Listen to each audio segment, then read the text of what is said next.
அடுத்ததாக கும்பராசினர். கும்பராசினர் எதுல ரொம்பவே கவனமா இருக்கணும்னா, லவ்.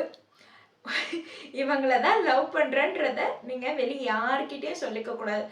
ஃப்ரெண்ட்ஸ் கிட்ட சொல்லி பாருங்களேன், அது கூட உங்களுக்கு ஏதாவது ஒரு வகையில ஒரு பிரச்சனை வரும். லவ் விஷயத்துல எப்பவுமே கும்ப ராசினர் ரொம்பவே கவனமா இருக்கணும்.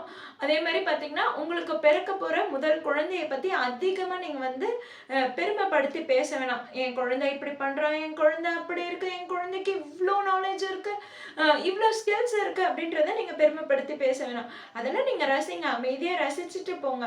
ஆனா இத பத்தி நீங்க பெருமைப்படுத்தி பேசுனீங்கன்னா, அதுல ஏதாவது ஒரு பிரச்சனைய நீங்க ஃபேஸ் பண்ண வேண்டியது வரும்.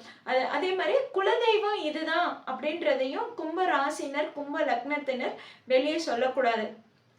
பொதுவாவே ஒரு சொல் இருக்கு. குலதெய்வத்த ரகசியமா வச்சுக்கணும். குலதெய்வத்த வெளிய எல்லார்கிட்டயும் சொல்லக்கூடாதுன்றது. அது முக்கியமா யாருக்குன்னா, கும்ப ராசினருக்கும், கும்ப லக்னத்தினருக்கும்.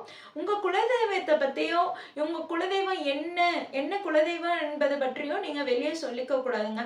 சரி, அடுத்ததா மீன